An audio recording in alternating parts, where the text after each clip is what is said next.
I want to show you now how to diagram relative clauses, that is, clauses that function as adjectives.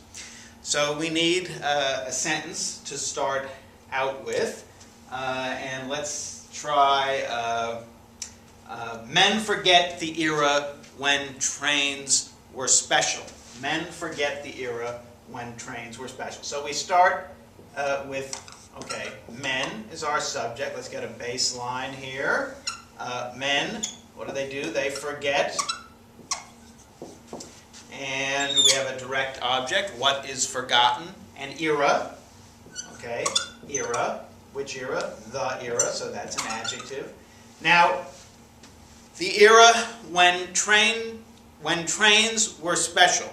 When trains were special. Now that is a relative clause. It's answering the question, which era? The era when trains were special. That's which era. So when trains were special functions as an adjectival clause, which is to say it's a relative clause. So what we need to do is have another baseline. We can make it really anywhere below the main baseline. So let's put it right down here. The era when trains were special. Well, the subject in when trains were special is trains, and the verb is were, and we have a subjective complement, special. Running out of room here. Okay, when trains were special. Now, where's the when go? Well, when is called a relative adverb, and that is to say it's answering an adverb question, namely when. When, that's when. And we will put it in the adverb place, when.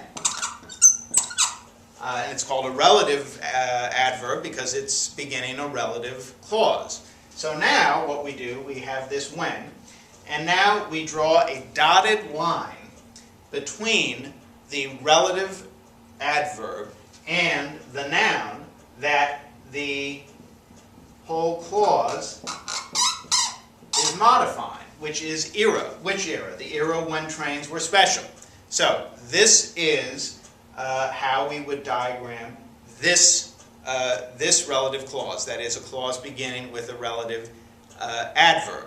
Now, relative clauses can also begin with relative pronouns. So let's figure out one of those. Let's modify men. Not just men forget the era when trains were special, but men who lose their hats. That kind of men.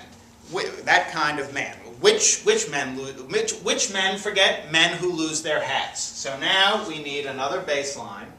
Now we don't have this one beginning with a relative adverb, but with a relative pronoun.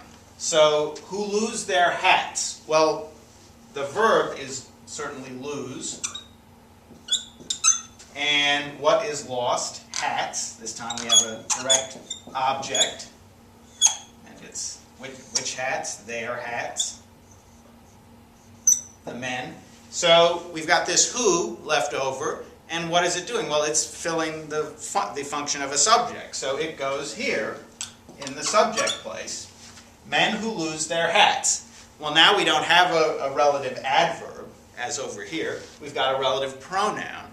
And so we draw a dotted line between the relative pronoun and, once again, the noun that's being modified by the relative clauses. And relative clauses modify nothing but nouns. That's their whole job. So now we have men who lose their hats, forget the era when trains were special. And we could, just to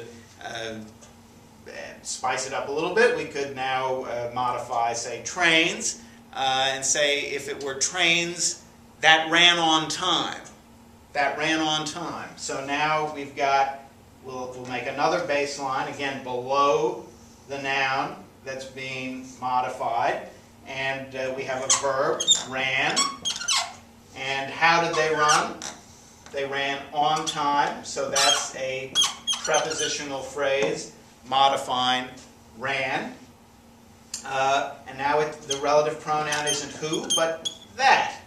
Trains that ran on time. And we need another dotted line. I'll go through this so we don't have a collision there.